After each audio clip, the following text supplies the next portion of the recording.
Welcome to the IVM Podcast Network. The On-Course Podcast is an IVM production, and if you enjoy listening to our show, you should definitely check out Simplified.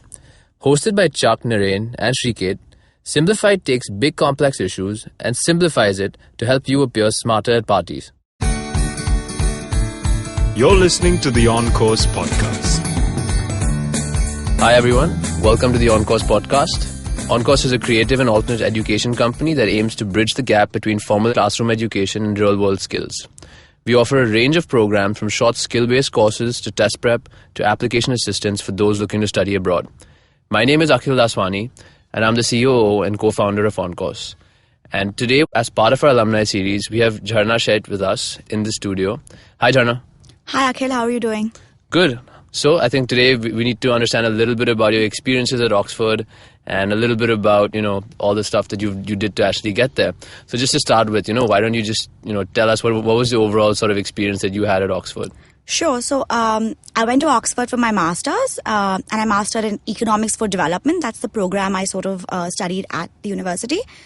And the experience was great. I mean, it's hard to articulate in short how the experience was because it offers you a range of experiences, both academic and otherwise, that is hard to find in India.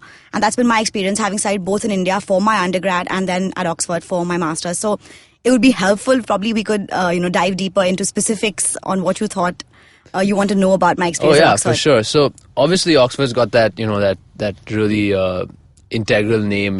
People talk about Harvard, Stanford, Oxford, Cambridge. It's such an important name, in the education industry. So obviously you must have done some amazing things to get there to begin with, right? So maybe you could, walk our listeners through a little bit about what you did to actually prepare yourself to get into Oxford. Sure. Preparing for Oxford was never part of the plan, to be honest. I just did things as I went along, and I suppose I did the right things at the right time. To start off with, maybe, walk you through what I did through college, because I believe that would be the most important part of the application, given the fact that I applied for my master's. So through my time at St. Xavier's, where I did my undergrad, I majored in economics and statistics. So I suppose having that quantitative background in statistics definitely helped, because that's something I understood when I got to Oxford, that they prefer students who've had some experience in quantitative studies, which helps, stay in tune with what's going on in class. So I think that's one thing I would recommend students looking to study for quant-based programs or social sciences, that, try and get some rigor into your program and do something quantitative while you're at undergrad, right? I mean, your school may not offer it as part of your program, but if you could do something on the side and create an alternate transcript, if I may call it that, that would be helpful, right? So that's one thing. What would you recommend? Would it be something like research? Definitely. So, as part of my undergrad, Xavier's also offered what is an opt-in, opt-out honors program. So, unfortunately, the University of Mumbai doesn't offer an honors program like Delhi does. But Xavier's offers one in-house, which is very interesting for us to do, because that allows you to do research outside of your basic academic requirements for the university. So as part of that program, I did a research paper on migration. So I studied the migration trends from UP Bihar to Mumbai, which was a hot topic at the time, given the whole debate around taxi drivers and the politics around sort of Shiv Sena and all of that. So it was an interesting topic, both from a socio-economic point of view. So I did a paper on that where I researched migrants from, UP and Bihar specifically, but obviously other areas of India as well. Went to Dharavi, did primary research on it, and then sort of created a paper on my findings and presented that in school. So it did two things, right? It obviously, sort of helped universities understand that I look at things from not a sort of one-dimensional economic point of view, but also from a socio-economic and socio-political point of view. And also, using primary data was great, because that helped me sort of, articulate my quantitative skills. Awesome. So, yeah. Awesome. And you must have taken the GREs also, right? Yes. So, as far as the UK goes, certain programs don't require the GRE, certain do. So, Oxford, for the economics programs, do require the GRE because, again, the focus on quant, right? So, I guess that's inherent to what they require. So, I suppose that also articulates what I was mentioning earlier. If you have quant in your program, it helps you both do well in the GRE and also sort of hone in on those skills. That's awesome. And just to sort of, thinking back, what made you decide that, okay, developmental economics was the exact course for you? The interest in development primarily. So there were a range of programs on offer which I could have picked between. At LSE, there was a developmental studies program. At UCL, there was a pure economics program. My interest in development is what focused me on Oxford, and sort of the fact that, they have the great blend of development plus quantitative economics, which is hard to find in the UK. So in LSE, for instance, which I also got an acceptance for, there was a focus on development only and a focus on quant only, right? So you could only pick one or the other. You couldn't combine the two. And that, sort of helped me decide on Oxford. Nice. And, I know at OnCourse we get a lot of people who come in very unsure about the course, right? And I think you're someone who was very sure about what you wanted to do. So what advice would you have for someone, who's unsure but wants to apply for their master's? I think the one thing that, and I think maybe I made this mistake earlier on in life as well, and if I could go back, I would probably definitely go back, is in the area that you want to study, get some work experience. So, oftentimes when you're an undergrad, you end up sort of, wanting to hurry your master's because you have this inherent feeling that, okay, if I don't do it now, I'll never do it later, right? And that's the psyche that's been ingrained into us, maybe by our parents, maybe by our peer group. I don't know where it comes from, but we have this inherent fear of never being able to go back to studies. Yeah, never falling behind. Right? Yeah, never falling behind, which is, I think, a very myopic way to look at education in this day and age. So I think if you postpone your master's by a year or two after your undergrad, that's fine. At least that way you're certain about what you want to do, and also it'll help you probably identify, trends in your own personality which you otherwise would have not been able to catch in on because you were just so busy studying. And if you do that, then you're able to sort of, say with fair amount of certainty, look, never say never, right? I mean, I was in economics and now I'm in education. So, there's always going to be a change in the trajectory of your career takes, but at least you have some amount of clarity. Okay, then in the short term, this master's will definitely help me do, A, B, and C. Nice. So, moving more on to your experience at Oxford itself, right? So how was the academics at Oxford? Was it what you expected? Was it rigorous? It was definitely very rigorous, but it was never forced. The great thing about the program I was a part of was the faculty was never, down your throat. They were never sort of, forcing you to do things you don't want to do. There was always the flexibility to sort of do things you wanted to do at your own time, which allowed a lot of us, my class had kids from, who were as young as 22 to as old as 32, right? So there was a wide range of people in the class, and the older kids obviously have their own way of doing things, right? Because they're already working and they've taken a break from careers to sort of, build their skills and things like that. So, for those kids also, it kind of helped that, they had the flexibility to do things at their own pace. And that was one thing which I really appreciate about the department I was a part of. I couldn't say with certainty about whether this was a generalization across Oxford or whether it's an Oxford culture, but at least in my department, which is the Queen Elizabeth House, we really had the ability to sort of, do things our own way. And if you didn't turn an assignment in, you were never pulled up for it, which I found hard to sort of, come to terms with, because in India, you're always sort of, held responsible in so many words saying, why didn't you do this? Why didn't you do that? Someone's always chasing you, right? Correct.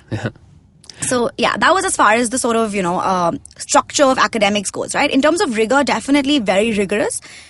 Even though I had studied stats, the level of mathematics sort of, just jumps by leaps and bounds.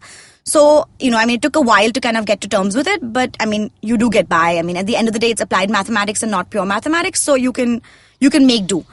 And in terms of the experience, we had this interesting thing called as, like research with lunch. So essentially every lunch hour, they would offer you free sandwiches and free coffee, and you could just go and listen to any academic professor across the university, whether it's anthropology or history or economics or, otherwise, and just go and listen to them present a paper of their choice. So this was a very cool thing to do. So, it also widens your horizon beyond economics and helps you sort of understand the interdisciplinary or multidisciplinary approach that is being appreciated so much world over right now, to sort of look at, the subjects you're studying in a sort of non-conventional way. That's awesome. So what were some of the, other unrelated subjects that you went and sort of sat in on? So I sat in on a history lecture. I sat in on an altruism lecture, which I found interesting, because I never thought altruism was a subject that people studied, right? So that was a very cool thing at Oxford called 80,000 Hours, which started, I think, in the year that I was at Oxford. Now it's obviously become really big. Where they sort of, created this concept called as positive altruism, where they're saying that, as opposed to sort of donating money randomly to charities, why don't you donate, your work to effective careers, or careers that sort of, help bring the best out of you and bring the best out of society. So it was kind of a career advice forum, but in a very sort of non-conventional way of looking at it in a altruistic sense. Looking at it more from a society point Correct. of view. Oh, that's awesome. That's awesome. Great. So I think we're going to have to take a break now. Sure. We'll be right back after this message. Hi, I'm Amit Verma, the host of the weekly podcast, The Seen and the Unseen. In my show, I examine the seen effects and the unintended consequences of public policy and private action. I show how policies meant to help the poor often end up hurting the poor. I've done episodes so far on demonetization, GST, surgical strikes, immigration and MRP. And I will continue my forensic assault on the truth in the weeks to come. Catch the show every Monday on the IVM Podcast app or any other podcasting app that you prefer. Or visit seenunseen.in for all the latest updates. Hi guys, welcome back. We're in conversation with Jharna from Oxford. So Jharna, you were just telling us a little bit about your Oxford experience. Right. So besides academics, what about the extracurriculars? What else did you do, just in your free time at Oxford? So to be honest, given the fact that my program was pretty intensive, it was only a 1-year program, there was not much time to do a lot of fun stuff which you would otherwise get the chance to do at Oxford if you were part of the undergrad experience or if you were there for 2 years for an MBA or the likes, right? Having said that, you always, again, I misquote or quote my parents again that, you have to make the most of the experience that you've been afforded. So I tried to dabble in a few things here and there. One of the cool things I did was I was part of what is called as Oxaid, which is an Oxford consulting for developmental projects across the world. So, Oxford sort of, liaises with not-for-profits and non-profit organizations globally that need consulting advice, on various projects or just need help on various projects. So they put student consultants like us in touch with organizations that need help. So I was working with a Ashoka fellow called Cara Andrade, and we worked on this project called Wars El Salvador. El Salvador at that point in time was just going through its first or second maybe general election, the first real election that the country has really experienced. And the idea was to kind of create citizen journalists to make sure that the electoral process was free and fair. So, they created literature around, how to shoot videos, how to, upload them online, so on and so forth, to create this bastion of citizen journalists who could help, make sure that the right information was disseminated. There was no bribery, there was no nepotism, there was no red tapeism and things like that. So it's very interesting to understand the thought process because, having come from India where we've, had elections for almost all our lives. I'm sure before our parents, not so much, but through our living lives, we've seen free and fair elections. I never thought of elections as something which needed to be monitored, right? And that was an interesting perspective and seeing, how it's so integral to just their existence. That's so awesome. That was one thing I did. Apart from that, there's a standard sort of pims and croquet culture, which is quite pertinent in Oxford. It's a very odd sport called croquet, which they play. That's so typically British, right? It's very British. It's essentially this mallet and this ball that you kind of put through a hoop. It's very similar to playing billiards, but on the ground. Okay. So it's a cool thing which people do on Sundays, and given the fact that sunlight is a rare commodity in the UK and it's quite rainy, people make the most of the Sundays or weekends when they have good sunlight and play croquet in the fields. Nice. How do you manage your time? I just assuming there was such a rigorous program. How do you get time to do all the other stuff also? Like I said, the flexibility was great, right? The ability to do things on your own time helped because then you could, do your homework or your classwork or whatever at night. You do sacrifice on sleep, but you then have the chance to do some of these things during the working hours. So I think, I owe a lot to the department, like I said, to give us the flexibility to do other things. And they encouraged it, right? These lunch hours, like I mentioned, was something the department encouraged. So it was if you have to do that, it's okay, you can submit this later. And most of our assignments were turned into TAs and not to the professors themselves. The TAs are also PhD students, who are doing pursuing their PhD at the university. So they understand, right? They've already been there 2 years ago. So they would always accommodate, help out and things like that. So it was not as bad, but you do have to learn how to manage your time. That's crucial for anything in whether it's at Oxford or, work. Yeah, that makes sense. So I know Oxford has a really strong collegiate culture, right? Correct. Do you want to tell us a little bit about that? So the collegiate culture is, integral to the Oxford and Cambridge style of teaching, right? It's what defines the academic structures at these universities, and I guess a lot of universities internationally are now adopting this system as well. The way it works is, and it's slightly different for undergrad versus postgrad, and I'll talk about the undergrad one first because that's the one where it's more, pronounced or more integral, right? So the way it works is there are about 38 colleges and I think 5 halls. Don't quote me on the number, roughly about this much, where students get assigned to these colleges while they're at their undergrad. And a lot of their, social life, a lot of their tutorials and things like that happen at the college, right? So, you're part of 2 organizations almost, right? You're a part of the college and you're part of the university. So while the curriculum or, the academic structures are defined by the university, they're being disseminated by these colleges. So to draw an analogy, it's like Mumbai University and St. Xavier's College, right? St. Xavier's College can decide how it wants to teach, but the curriculum is defined by Mumbai University, right? So that's how it works for the undergrad. For the postgrad, not so much, because then you're working directly with the department that administers the program, right? So like I mentioned, like Queen Elizabeth House, or ODID as my department was called, was the organization that disseminated the curriculum and defined it as well. But what's interesting about the collegiate system is that your social life is predominantly defined by them, right? So, the kind of activities you do, the kind of facilities you have, whether it's a gymnasium or it's, some sport or it's, any theater groups or whatever, is all defined by the social structure of the college you're a part of. So, certain colleges are known to have certain preferences or, tend to be sort of known for certain courses. And that's because the kind of tutors they attract. So a lot of the, resident tutors, to draw an analogy from American systems, right? You have tenured professors who tend to be a part of the university for the most part. The same is true of the UK, collegiate system, where you have these professors who are tenured, so to say, or, existing with the college or, affiliated with the college. So, if Stephen Hawking is part of the college you are studying, automatically the physics department of your college is the strongest, right? So that's how it generally works. Wow, okay. And just in general, because you get so many good professors, at these colleges, were the professors accessible to you? Were you able to build a good relationship with them? Yeah, very accessible. A lot of the professors that I was studying under were part of the DFID, which is the Department for International Development in the British government. So they have commitments both, academically and professionally to sort of adhere to, where they're advising governments in the UK as well as making policy decisions around economic development, and both locally as well as internationally, because DFID also does a lot of funding for, developing countries, especially in Africa. So, they do have a lot of time commitment issues in terms of, they have to just, juggle that well. But they're very accessible both on email and otherwise. So if they're in class, they have your undivided attention. And they have proper office hours, so you can go chat with them when they're around, and they're always accessible on email. I've never had an issue sort of, getting in touch with any of them in my time there. That's awesome.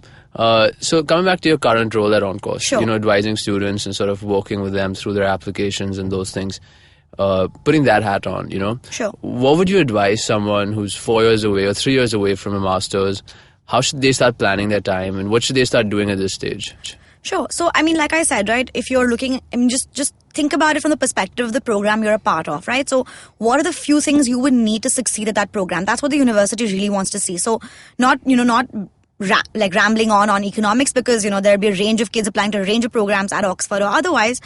Think about the program and the outcomes it's meant to achieve, right? So if you're applying for an economics program, yeah, if you had some math skills there, it would help, right? So same goes for if you're applying for a psych program or if you're applying for a science program, right?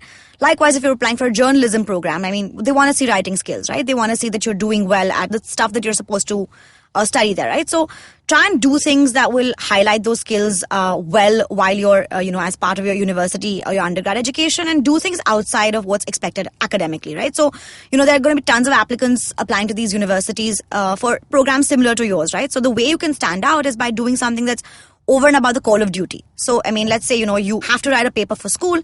That's something you would have to write irrespective of whether you, applied or didn't apply, right? So what have you done beyond what is expected of you, right? So if you could, get someone to write an article for a newspaper, that would help. Or if you could, do a research paper like I did if you were an economist, that would help, right? So do something which is beyond academic requirements, which aligns to your academic program of interest. That's one for sure.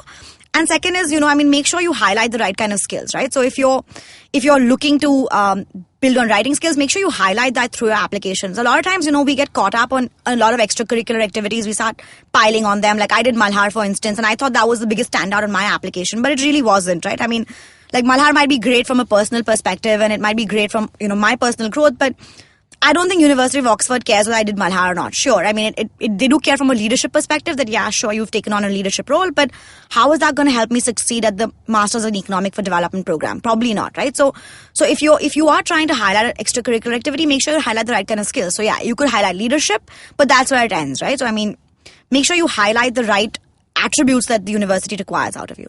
Awesome. I think that's some really, really good advice. And thank you so much, Arna, just for taking the time to speak to us today. And for all our listeners, thank you so much for tuning in.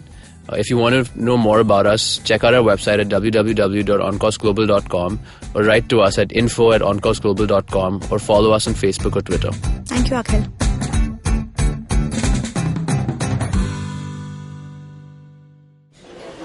Excuse me भैया, excuse me. बोलिए madam. Menu में क्या है? Menu में scene unseen है, podcast है, on course है, Cyrus है, made in India, rediscovery project, empowering series, sex wax है, IVM लाइक्स है, सिंप्लीफाइड है, कीपिंग इट क्वियर है, थिंग्स एंड डेस्टिनेशंस है, माय नेबर जकरबर्ग है और द फैन गराज है। आपको क्या चाहिए? एक बार रिपीट कर देंगे क्या? रिपीट नहीं करता हम। आप जाओ IVMpodcast.com पे और सुनो ये सब, या फिर डाउनलोड करो उनका ऐप, सब आपकी उंगलियों पे।